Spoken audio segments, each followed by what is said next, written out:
एक बात स्पष्ट रूप से कह दी है, सूत जी ने बहुत अच्छी बात कही है।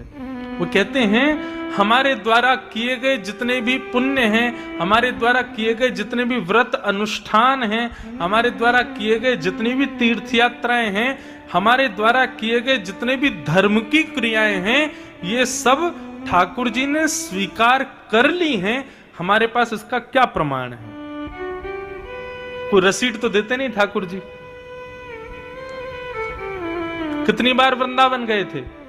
हुआ है 10-15 बार, लेकिन 10-15 बार आप तो गए थे, लेकिन ठाकुर जी की अदालत में प्रेजेंट लगी कि नहीं, ये कैसे पता चले? महाकाल भगवान पर कितने बार बिल्वपत्र चढ़ाया, दुग्धाभिषेक किया, ये आप तो गिनवा दोगे, लेकिन महाकाल पे तो हजारों लाखों लोग चढ़ाते हैं। आपका वाला उनको याद है कि नहीं, ये कैसे पता चले?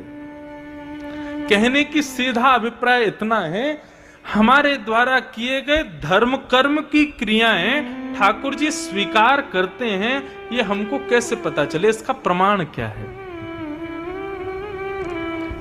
आप लोग कहोगे आप अपनी बात को मुख्यता दे रहे हो, लेकिन मेरी बात मुख्य नहीं है। यहाँ पर सूत जी महाराज स्वयं कहते हैं आपके द्वारा की गए धर्म अनुष्ठानों को ठाकुर जी ने स्वीकार किया। यदि ये पता करना हो तो किसी सत्संग में जाके बैठ जाना। यदि उस कथा को सुनने में, सत्संग सुनने में आपकी रुचि बन रही हो तो समझ लेना आपके द्वारा किए गए सारे कर्मों को ठाकुर जी ने स्वीकार किया। और यदि उस कथा में बैठ करके बार बार घड़ी पे हाथ जा रहा हो, कब 5 बजे, कब व्यास जी जाएंगे, कब चाय मिलेगी पीने को, कब प्रसाद खाने जाएंगे, और झोंका आ रहा है, फिर पीछे मुड़ के देख रहे हैं कोई सीट खाली हो तो मैं जाके बैठ जाऊं, नहीं उसी पे सो जाऊंगा, कोई पंखा क्यों नहीं चला रहा है, पानी कब आएगा, मतलब कथा छोड़ के बाकी सारे ध्यान आ रहे हैं, तो समझना आपका एक व्रत भी ठाकुर जी ने लिया नहीं है। कथा में रुचि बनना ये हमारे ऊपर निर्भर नहीं करता, ये ठाकुर जी की कृपा पर निर्भर करता है। हनुमान चालीसा कितने लोगों को याद है? हाथ ऊपर करना, सबको याद है। लेकिन हनुमान चालीसा का अर्थ कितने लोग कर सकते हैं? कोई भी नहीं। यही तो बात है। हमारी कीर्तन में बड़ी रुचि है, कथा में रुचि नहीं है। अगर हनुमान चालीसा का पूरा शब्दार्थ पता चल जाए ना, 1 साल तक इतने खुश रहोगे आप, 1 साल का पूरा जीवन ही खुश रहोगे। लेकिन अर्थ नहीं पता, केवल जैन मान बस वो एक हमारे मन में एक बात आ गई है, ये कर्म हमको, ये क्रिया हमको पूरी करनी है, लेकिन उसको पूरा करने से कोई फायदा नहीं होगा। हनुमान जी कृपा कब करें? जब उसमें कहे गए तुलसीदास जी के भाव को तुम जानो, समझो, कह क्या रहे हैं, उसको तो हम जानना चाहते नहीं। मतलब क्या है, हम लोग प्रैक्टिकल पर बहुत बिलीव करते हैं, थ्योरेटिकल नहीं जाते। लेकिन भैया थ्योरी अच्छी नहीं होगी तो प्रैक्टिकल में फेल हो जाओगे। इसलिए थ्योरी क्या है? कथा, सत्संग, संतों का संग, सुंदर सुंदर भावों पर प्रवचन, ये सब थ्योरेटिकल है। यदि इसमें आपकी रुचि नहीं है ना, तो फिर ये प्रैक्टिकल वाला कितना भी बेलपत्र चढ़ाओ, दूध चढ़ाओ, परिक्रमा लगाओ, व्रत करो, इनसे कोई फायदा नहीं होने वाला है। कितना प्रैक्टिकल का 10 नंबर मिलता है बस, थ्योरी लिखने के 40 नंबर मिलते हैं स्कूल में। और कोई सोचे मैं प्रैक्टिकल के बेसिस पे ही पास हो जाऊं, नहीं हो पाएगा। कथा में रुचि बनना, कथा में मन लगना, सत्संग में मन लगना, किसी संत को सुनने में आनंद आना, किसी वक्ता की सुनने में रुचि होना, इस बात का प्रतीक है कि ठाकुर जी हमारे द्वारा की गई सब क्रियाओं को स्वीकार करते हैं। कल श्री हरिराम व्यास जी का प्रसंग मैंने कथा में सुनाया था। वे हरिराम व्यास जी ओरछा के राजगुरु थे, और ऐसा हरिराम व्यास जी के चरित्र में आता है कि श्री हरिराम व्यास जी ऐसे एकमात्र ब्राह्मण विद्वान थे जिनके कम से कम 55 राजा शिष्य थे। साधारण नहीं थे हरिराम व्यास जी। 55 राजकुल उनके चरणों में रहते थे। ऐसे श्री हरिराम व्यास जी ने जब वृंदावन की महिमा को सुना ना, पहली बार वृंदावन गए, तो वृंदावन भी जब आ रहे थे तो 3 बैलगाड़ियों में अपने ग्रंथों को भर करके लाए। बहुत विद्वान थे, ग्रंथ पुस्तकों को भर करके लेके आए। परंतु जब वृंदावन की रसबीथियों में गए और वृंदावन के रस चंचरीकों के पास में गए तो उन्होंने क्या बताया? ठाकुर जी की सेवा से अधिक ठाकुर जी के भक्तों की सेवा को श्रेष्ठता दी। श्री हरिराम व्यास जी बहुत दिन तक यही सोचते रहे कि यहां पर ठाकुर जी से ज्यादा विशेषता ठाकुर जी के भक्तों को दी जाती है। दासानुदासो भवतास्मि भूय। ऐसा क्यों? तब श्री हित हरिवंश महाप्रभु ने श्री हरिराम व्यास जी का ये भेद हृदय का दूर किया। जब हित हरिवंश महाप्रभु से जाकर के श्री हरिराम व्यास जी ने पूछा कि हरि से ज्यादा हरि भक्तों की सेवा श्रेष्ठ क्यों है? बहुत ध्यान से सुनिएगा, यह आप सब लोगों के लिए भी है। ठाकुर जी की भक्ति तो सब कर लेते हैं, ठाकुर जी की सेवा सब कर लेते हैं, लेकिन हरि भक्तों की सेवा कोई नहीं कर पाता। हरि दासों की सेवा हमसे नहीं हो पाती। भगवान को मंदिर में जाके प्रणाम कैसे करना है सबको पता है, लेकिन हरिदासों को, संतों को, भक्तों को, वैष्णवों को प्रणाम कैसे करना चाहिए हमको नहीं पता। हित हरिवंश महाप्रभु के पास जाकर के जब हरिराम व्यास जी ने पूछा कि हरि से ज्यादा हरि भक्तों की सेवा श्रेष्ठ क्यों है, हित हरिवंश महाप्रभु ने एक शब्द में उत्तर दिया और उसी उत्तर से ही हरिराम व्यास जी सदा सर्वदा के लिए वृंदावन के हो गए। और उन्होंने क्या उत्तर दिया कि हरि की सेवा में हमारे हृदय का अभिमान दूर नहीं होता। हमारे अंदर जितने भी विकार हैं वो विकार बने रहते हैं, क्योंकि हरि की सेवा हम अपनी स्वेच्छा से करते हैं। ऐसा खिलाना, ऐसा पिलाना, ऐसे रखना, ऐसे सुलाना, ऐसा सब कुछ करना, उससे हमारे हृदय के विकार दूर नहीं हो पाते। लेकिन हरि भक्तों की सेवा से, संतों की सेवा से, कभी अपने घर पे किसी संत को बुला के देखना। ठाकुर जी को जितनी सरलता से आपने अपने मंदिर में बैठा रखा है ना, उतना ही कठिन है एक संत को घर पर उसकी पदरामनी करना, उसकी सेवा करना। हर चीज में संकोच होता है, कहां बैठाएं, कैसे बैठाएं, क्या दें, क्या ना दें, क्या पाएंगे, क्या नहीं पाएंगे, इनसे क्या पूछना चाहिए, क्या नहीं पूछना चाहिए, इतने घबरा जाते हैं लोग।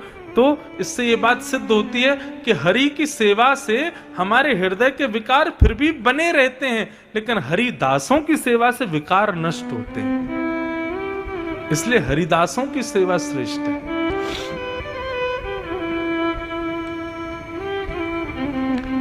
और इसी बात को जब पहली बार सुना श्री हरिराम व्यास जी ने, समझ गए मेरे अंदर अभी तक अपनी विद्या का अभिमान क्यों है, क्योंकि मैंने केवल ठाकुर जी की सेवा को सर्वोपरि माना, ठाकुर जी के दासों की सेवा नहीं की।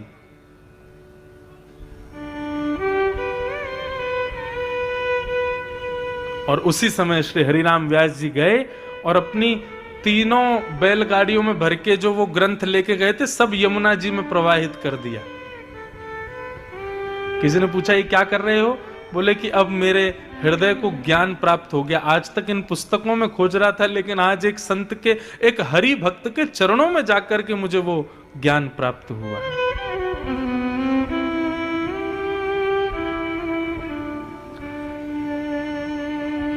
ठाकुर जी की सेवा में अपराध बन जाए, ठाकुर जी क्षमा कर देंगे, लेकिन ठाकुर जी के भक्तों की सेवा में यदि अपराध बन जाता, ठाकुर जी कभी क्षमा नहीं करते। इसलिए हरिदासों की सेवा श्रेष्ठ। एक बार एक संत हरिराम व्यास जी की परीक्षा लेने के लिए आ गए और उन्होंने आकर के कहा, व्यास जी, हरिराम व्यास जी, भोग पवाइए, प्रसाद पवाइए। तो हरिराम व्यास जी ने बोल दिया कि अभी तो ठाकुर जी का भोग लगा नहीं है, ठाकुर जी का भोग लग जाएगा, उसके बाद आपको पवाएंगे। तो संत नाराज हो गए, बोले इतनी प्रतीक्षा करवाओगे हमसे, इतनी देर बैठाओगे हमको? तो हरिराम व्यास जी ने क्या किया, ठाकुर जी की सेवा में जो प्रसादी जा रही थी वो ठाकुर जी के पास ना भेज करके पहले संत के सामने ही रख दी। बोले आप पा लीजिए पहले, ठाकुर जी तो बाद में पालेंगे, दूसरा भोग सिद्ध करवा दूंगा, आपसे ज्यादा विलंब नहीं हो पाएगा, इसलिए आप पहले पालो। ऐसी उनकी भक्तों के प्रति सेवा। तो बंधु ये सब प्रतीक हैं कि ठाकुर जी ने आपको स्वीकार किया। हमारे अष्ट छाप के सखा गाते हैं, गिरधर जब अपनों करी जाने, ठाकुर जी ने अपनाया ये कब जानो? बोले ताको मन भक्तन की सेवा। ताको मन भगवान की सेवा नहीं, ताको मन भक्तन की सेवा। जिसकी भक्तों में ज्यादा रुचि होती हो, भक्तों की कथा में ज्यादा रुचि होती हो, समझना उसको ठाकुर जी ने स्वीकार कर लिया।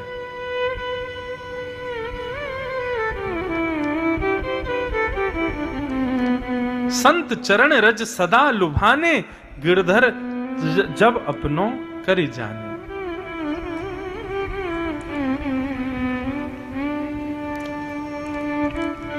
तो ठाकुर जी के द्वारा स्वीकार की गई समस्त हमारे द्वारा की गई क्रियाएं कब स्वीकार होती हैं? जब कथा में रुचि बनती है, कथा सुनाने वालों में रुचि हो जाती है, कथा सुनने वाले अन्य भक्तों में भी रुचि हो जाती है। भक्तों में रुचि नहीं है, भगवान में ही रुचि है। अब दर्शन करने लोग जाते हैं, महाकाल भगवान का दर्शन करने या वृंदावन बिहारी का दर्शन करने, और दर्शन करने जाएंगे, मुख्यता तो भगवान है, लेकिन इतने सारे भक्त चारों तरफ खड़े, उनमें कौन ही मार रहे हैं, उसको पीछे फेंक रहे हैं। बोले तू पहले हट। यदि कोई लाइन तोड़ करके आगे आ जाए तो उसको गाली देने लगते हैं, तो हमसे पहले जाएगा ठाकुर जी का दर्शन करने। भक्तों की बिल्कुल भी विचार नहीं करते, चलो तुमको पहले करना, तुम पहले कर लो, ऐसा भाव नहीं, हमको पहले होना चाहिए। ये भक्त का लक्षण नहीं है। भक्त का स्वभाव ठाकुर जी के भक्तों अब देखो एक कथा सुनाते हैं, श्री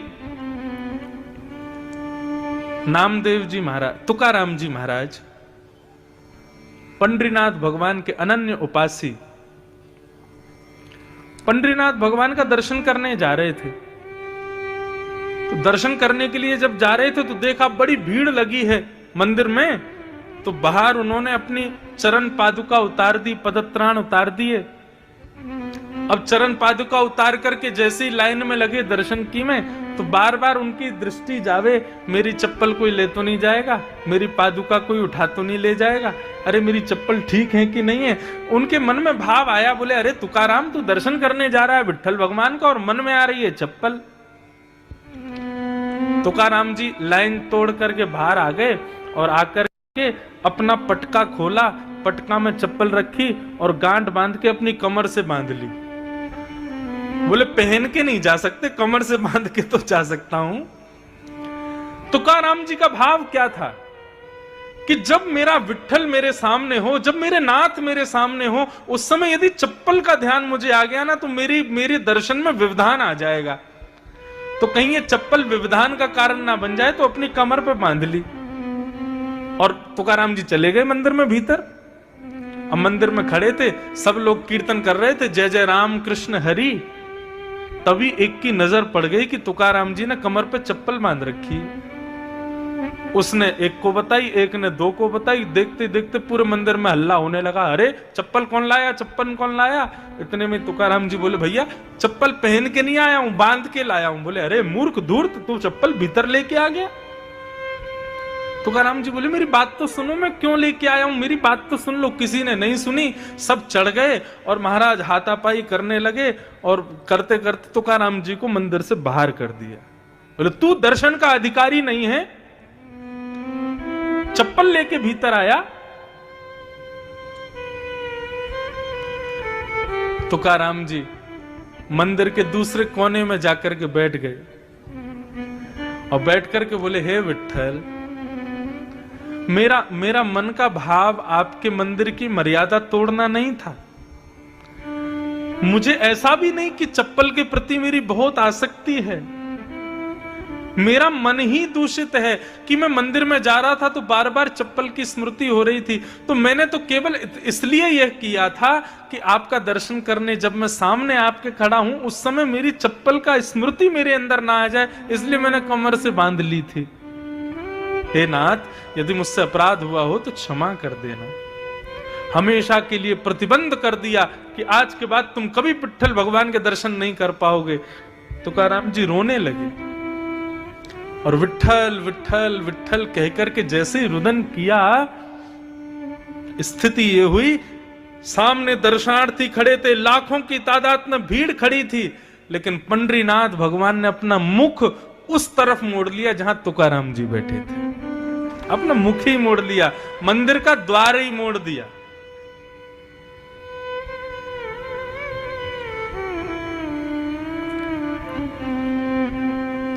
ठाकुर जी को सबसे प्रिय भोग, सबसे प्रिय प्रसाद, सबसे प्रिय सुगंधी, सबसे प्रिय आभूषण, सबसे प्रिय वस्त्र यदि कोई है तो वो केवल अपना भक्त है। जब उनका प्रिय भक्त सन्मुख आता है ना, तो उसको देख करके ही ठाकुर जी तृप्त हो जाते हैं, मतलब मानो भोग लग गया। जब उनका भक्त अपने नेत्रों से अश्रुपात करता है, ठाकुर जी मानो उसी से स्नान कर लेते हैं। जब उनका भक्त सामने खड़ा होकर के दोनों भुजाएं ऊपर करता है, मानो उसकी भुजाओं से ठाकुर जी इत्र लगवा लेते हैं। जब उनका भक्त दंडवत प्रणाम करता है, मानो उस भक्त के सारे विकारों को ही भोग रूप में ठाकुर जी पा लेते हैं। तो भक्त ही सर्वस्व है ठाकुर जी का। यदि कोई उसका अपमान करता है, कोई उससे बैर करता है, कोई उसको दूर रखता है, तो वो कितना भी बड़ा भक्त हो, ठाकुर जी उसको स्वीकार नहीं करते।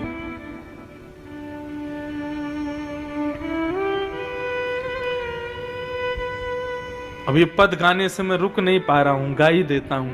ठाकुर जी किसको अपनाते हैं? गिरधर जब अपनों कर जाने, गिरधर जब अपनों पद का भाव क्या है? ठाकुर जी अपनाते कब हैं? ठाकुर जी हमें स्वीकार कब करते हैं? जब हमारी भक्तों में रति होती है। और भक्तों में रति कहां से होती? कथा से होती है। यदि भक्तों में रति नहीं है तो ठाकुर जी आपको कभी स्वीकार नहीं करेंगे, कभी अपनाएंगे नहीं। भले ही आप उनके कितने भी प्रिय भक्त क्यों ना बन जाना, कितने भी बड़े साधक क्यों ना बन जाना, लेकिन ठाकुर जी आपको कब स्वीकार करेंगे? जब आपकी रति भक्तों के प्रति हो। भाव से गाना मेरे साथ। गिरधर जब अपनों कर जाने, गिरधर जब अपनों कर जाने, गिरधर जब अपनों कर जाने, गिरधर जब अपनों कर जाने, गिरधर जब अपनों कर जाने, गिरधर जब अपनों कर जाने, ताको मन भक्तन की सेवा,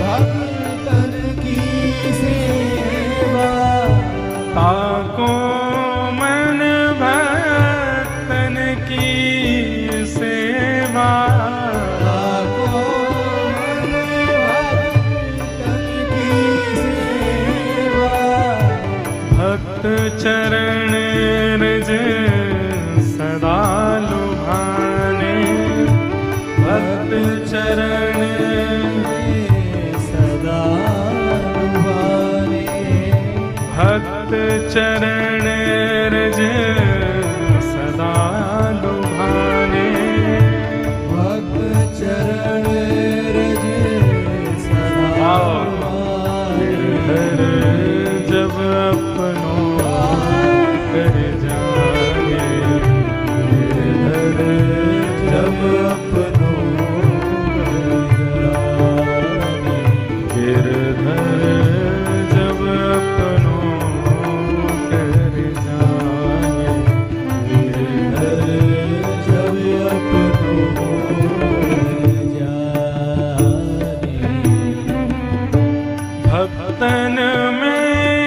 मति भक्तन में गति, भक्तन में मति, भक्तन में गति, भक्तन में मति, भक्तन में गति।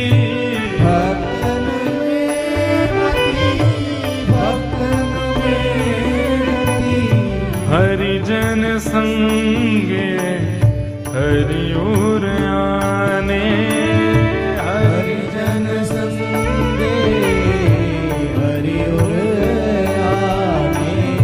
कृष्ण दास मन बच क्रमकारी, कृष्ण दास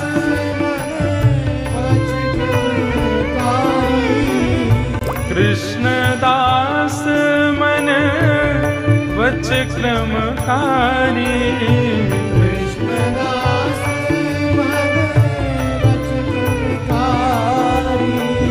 हरिजन संगे हरि उर आने, हरिजन संगे हरि उर आने। धर जब अपनों कर जान, गिरधर जब अपनों कर जाने।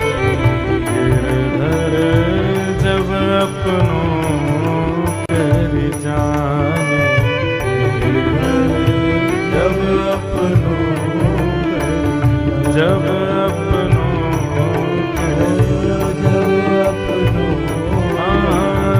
जब अपनों जब अपनों कर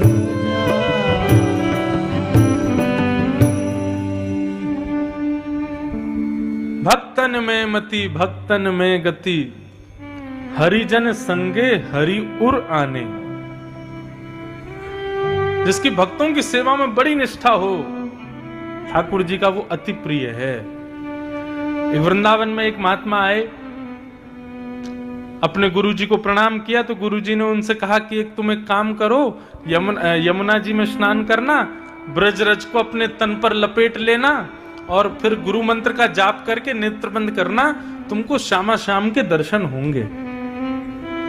उसने कहा ठीक है। यमुना जी में स्नान किया, ब्रजरज को अपने तन पर लगा लिया, गुरु मंत्र की उपासना करते हुए नेत्र बंद करके जैसे ही बैठा, तभी उसने क्या देखा, अपने अंतस्थ में एक सुंदर एक कुंज है, हरी भरी कुंज, और उस कुंज में श्यामा श्याम लीला कर रहे हैं, किलोल कर रहे हैं। उनकी लीला का दर्शन होने लगा। दर्शन करते करते अति आनंदित,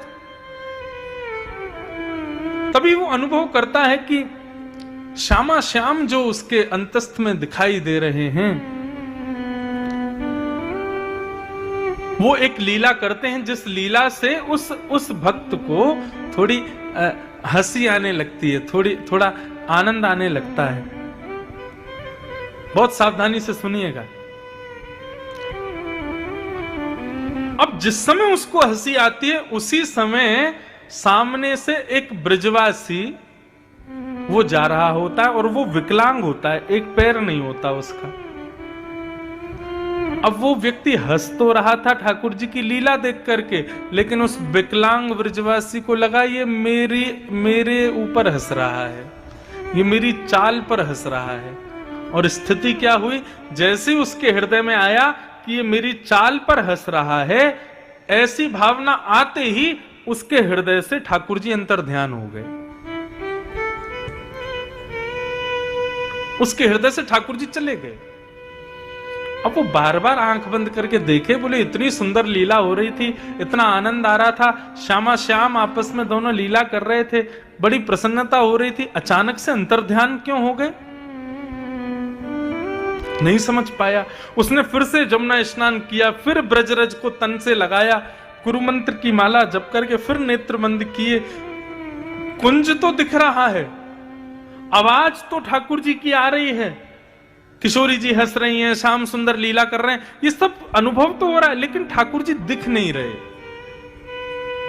अति व्याकुल 3-4 दिन तक जब उसको दर्शन नहीं हुए, दौड़ करके अपने गुरुदेव के पास गया। बोले गुरुजी, एक दिन ऐसे ऐसे लीला हो रही थी, ठाकुर जी ने ऐसी लीला की कि मुझे जोर से हंसी आने लगी। मैं हंसने लगा, अचानक पता नहीं क्यों फिर श्यामा श्याम अंतर ध्यान हो गए। उनकी आवाज आ रही है, चलने की नूपुरों की ध्वनि आ रही है, कुंज दिख रही है, लेकिन ठाकुर जी नहीं दिख रहे।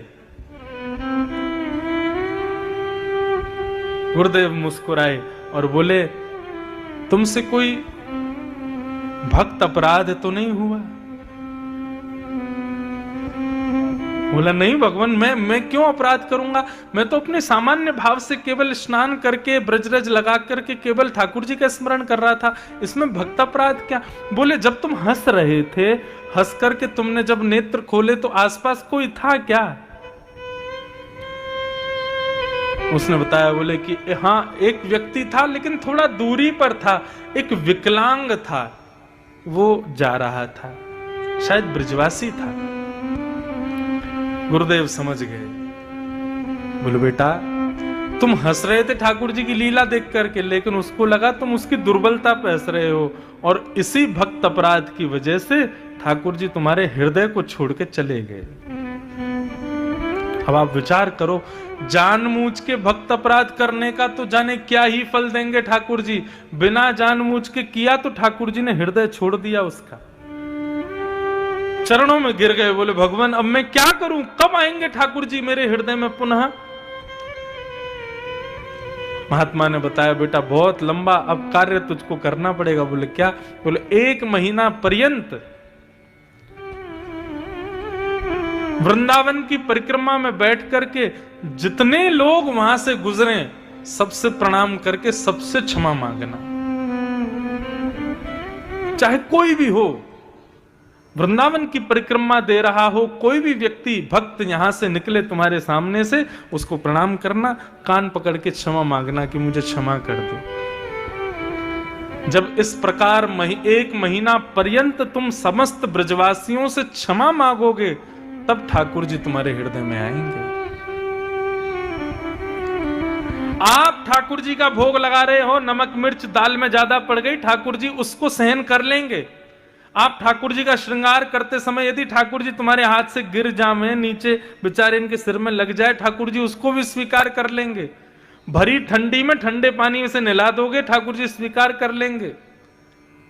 लेकिन यदि किसी भागवत का, भागवत यानी भगवान का, किसी भक्त का अपराध यदि कर दिया, ठाकुर जी क्षमा नहीं करेंगे, और उसकी क्षमा की विधि बहुत लंबी है।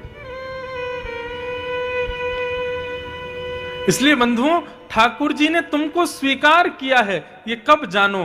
कथा में और भगवान के भक्तों में जब रति हो जाए तो समझना ठाकुर जी ने स्वीकार किया है।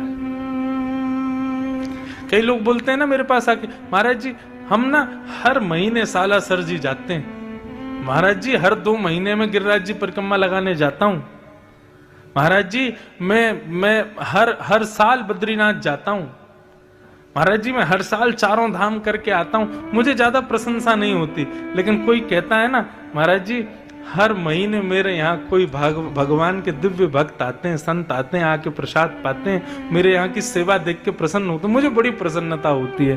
क्यों? बाकी लोग तो तीर्थों के पास जाते हैं, लेकिन उसके यहाँ तो घूमते फिरते संत ही तीर्थ लेके आ जाते हैं।